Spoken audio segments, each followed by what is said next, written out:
Hi guys, I'm Maya, and on this season of Books, Movies, Musicals, and more, we will be diving into the stories of different Harry Potter characters.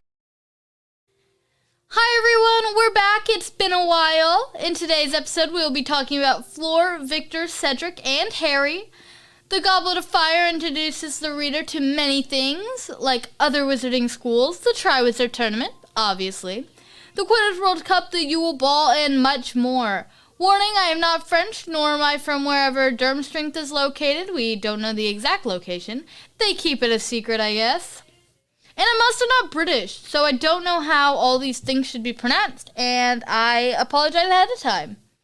In the Goblet of Fire, the schools Beauxbaton and Durmstrang are introduced to us. In the movies, the schools are poorly represented, as Durmstrang being a male-only school and Beauxbaton being an all-girls school. The director didn't even read the book. He simply skimmed it, most likely making the schools solely male and female based on the genders of their headmasters and the champions. This is problematic due to the fact that it takes a lot away from Fleur in particular. Fleur was a champion from Beauxbaton, meaning she was the most worthy from her school. She doesn't do well in the competition due to interference by Barty Crouch Jr. She's cheated out of it. Even a chance at victory. Boys are constantly thought of as the competitors, heroes, more athletic, and more worthy of glory. But Fleur was chosen out of every student, boys and girls, from Beauxbaton. She was the most worthy from her school. And Beauxbaton has 62 wins and Hogwarts 33 in the Triwizard Tournament. The tournament had been canceled in the past years due to injuries and deaths, showing that Durmstrang probably didn't even win a single tournament, and if they did, that number can't exceed 15 or so. Therefore, Durmstrang, the school known for dark magic, has not been successful in the past, making the Durmstrang students seem very athletic, masculine, competitive, aggressive, and overall stronger than the Beauxbaton students in the movies that are shown as dainty, and that's basically it. Basically erasing everything Fleur worked for, especially since we know her school is usually good at the tournament, showing she beat out a lot of good competition. The movies make it seem, and I think the books make it seem, like she is the least likely victor, which is upsetting because it seems like she didn't even have a chance to win. She almost felt like a joke competitor. She failed at every competition, even though she was way better than that. She should have been at the same advantage as Viktor and Cedric, or at least been talked about and represented as so. If the tournament wasn't rigged, she should have had an amazing chance at the tournament, but she wasn't written that way, which is extremely unfortunate. Fleur comes across very proper, petty, and whiny, and people tend to forget that she was kind, especially to Harry and Ron when they saved her sister in the second task. People also forget she was a fighter, and she was extremely smart and shouldn't be underestimated. She loved Bill Weasley very much, and she was also asked to the Yule Ball by Ron, who ran away almost immediately after he asked her, which is weird. But anyway, being part Vila, boys including Ron still got some of the Vila effect from her.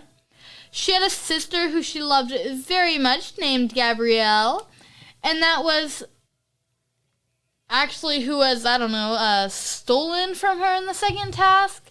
I think it shows a lot about Fleur. It shows that she is loyal and cares a lot for her family.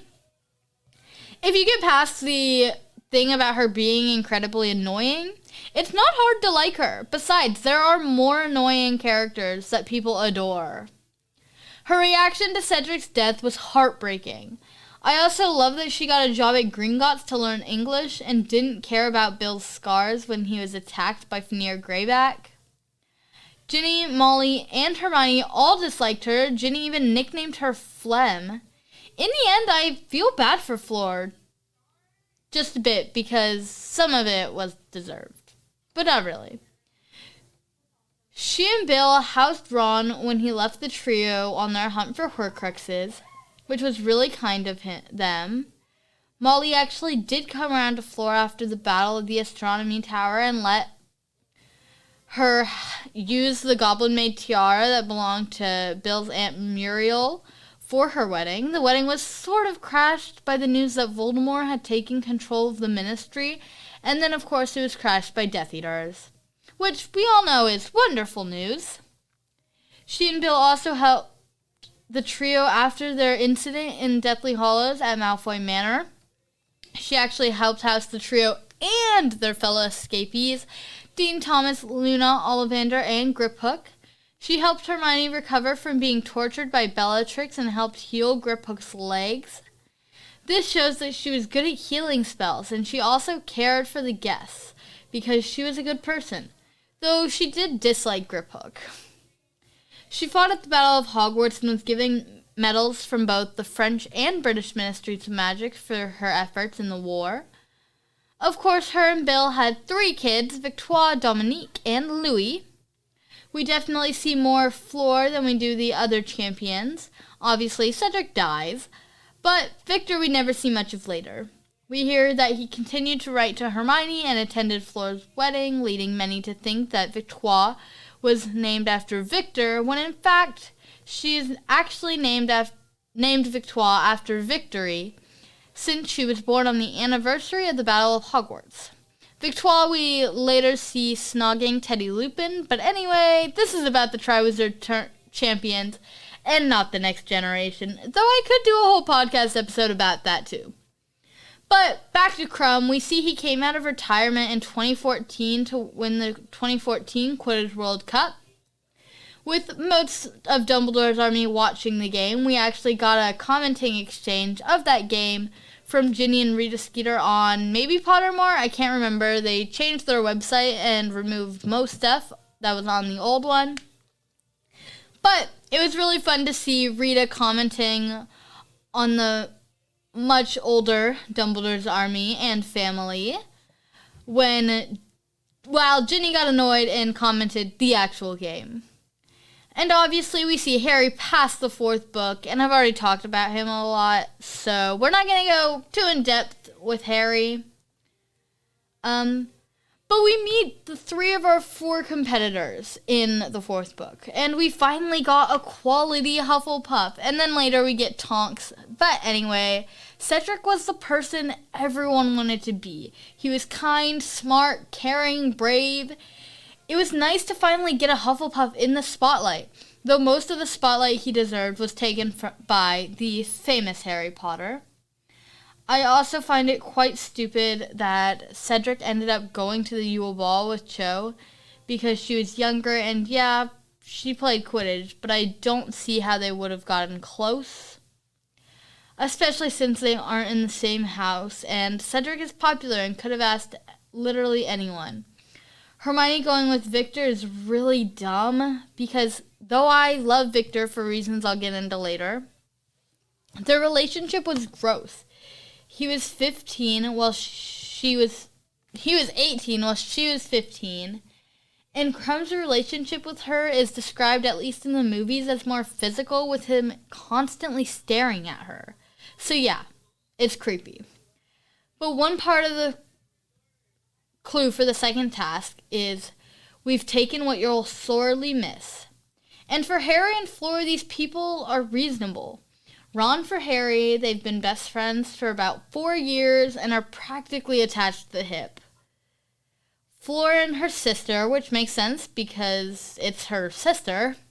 And if anything happened to either of my sisters, I don't know what I would do. But for Cedric and Victor, it's a different question. Obviously, Madame Maxine knows Fleur well, and there's no question in the fact that Dumbledore thinks he knows Harry well. But when it comes down to Cedric, the person was Cho. Now, I don't know who exactly the limits of who could be taken underwater were, but I can guarantee you Cho would have not been the most important person for Cedric if it was realistic. And that goes the same for Victor. But in Victor's case, it's creepy. Okay, I'm going to stop hating on Victor because he was a good person. He was always nice to Ron, especially since Ron didn't deserve kindness from him. And he was a Grindelwald hater, so that's obviously a good thing. And he was always modest and very friendly with Harry, even, with Quidditch. I'm going to talk a little about Cedric, because Cedric was always really kind to Harry, especially since Harry kind of took all the attention away from him when this was his big moment. He was always extremely modest and thought that the game he beat Harry in when Harry was attacked by Dementors wasn't fair. He helped Harry with the A clue and was more than happy to be a co-victor with Harry. The saddest part of his death is the fact that he died way too young. He had just won the tournament of his life. He was completely innocent and shouldn't have been in the graveyard with Voldemort or Peter Pettigrew at all. But when Harry returned with his body, his dad's reaction in the movies killed me. He had this moment where his son won and he could be so proud, and it turns out his son's dead. So it was heartbreaking almost. He was an only child and his father's everything. Amos was so proud of his son, only to get killed before he even graduated. The Triwizard Champions aren't talked about much, but they are amazing characters that deserve a lot more than they got. Fleur was bullied by her husband's family, undermined and done dirty by the director of the movie. Cedric was killed off at 18 for what reason? Literally, what reason? Viktor never gets recognized for his actual traits. And that's all for this episode. I hope you enjoyed. Next episode will be our first official episode for the 2021-2022 school year. This one was written mostly last year, so yeah. But we will be talking about Regulus Black, a character who, despite being barely mentioned, has such an interesting and intricate storyline. So I can't wait to get into that one with y'all. Thanks again for listening, and see you next time.